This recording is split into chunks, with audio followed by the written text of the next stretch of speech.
Availability of power supply is critical for economic development of any nation, as it encourages the production in manufacturing companies, and it is equally essential in acquisition and implementation of skills and technology.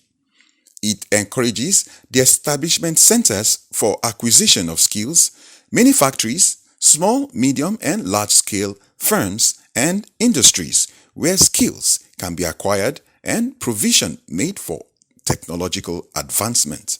It is indeed noteworthy to say no meaningful development can be achieved without adequate power supply.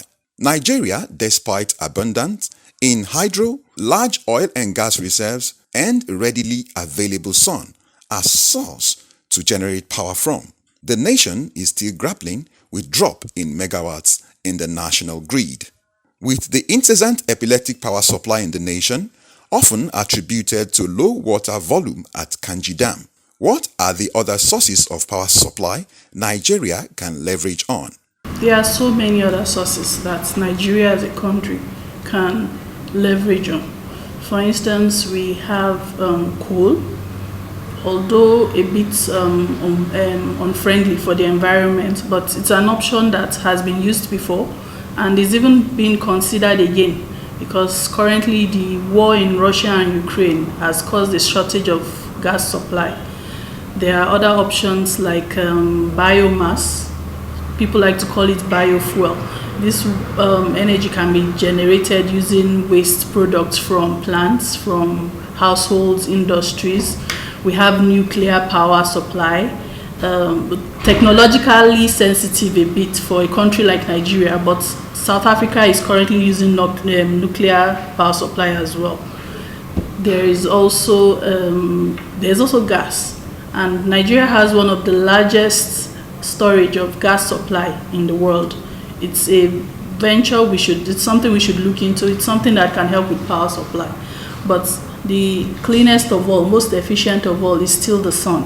With the attendant challenges that comes with epileptic power supply, what are the efforts of Oyo State government in making life comfortable for our citizens?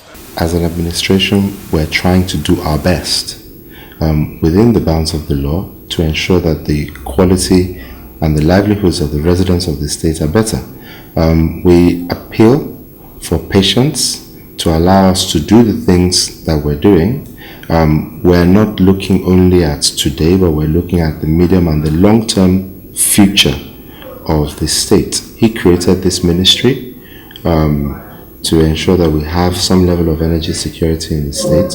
And as work progresses on the IPP, we'll appeal to the residents of the state to bear with us.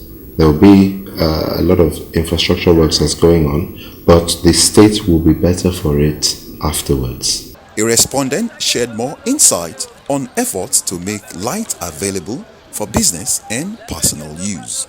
I'm living at Moniya, and our electricity got spoiled. So that is why I came to buy generator to be able to serve my house and business. Power generating often comes with pollution of the environment. Is there any way of generating clean energy or power? One of the advantages is the fact that every household has access to sunlight. It's one of the free gifts of nature that doesn't have to be distributed from a central source of generation, unlike other forms of energy that must be distributed from a central source. But for renewable energy, the case is completely different. The panels can last for about 25 years, and the battery, which is more or less like a backup system, can last for 2 to 8 years, depending on the battery usage and the battery type. Also, for solar, the fuel is the sun, and that is free to everyone. Everyone has access to it. An energy expert advised policymakers in the nation on ways to make power supply available to the masses. If the policymakers do their own work and even waive or cut the cost of clearing at the port, it will make it easier for us to sell at cheaper rate, so a layman in Nigeria can actually purchase the solution. Respondents opined that the best way to make power available in the country is to remove the monopoly of energy supply on hydropower and diversify into other forms of power generation, and also removal or reduction of excess clearing charges on equipments needed for power generation will help in boosting power and increase the power grid of the nation.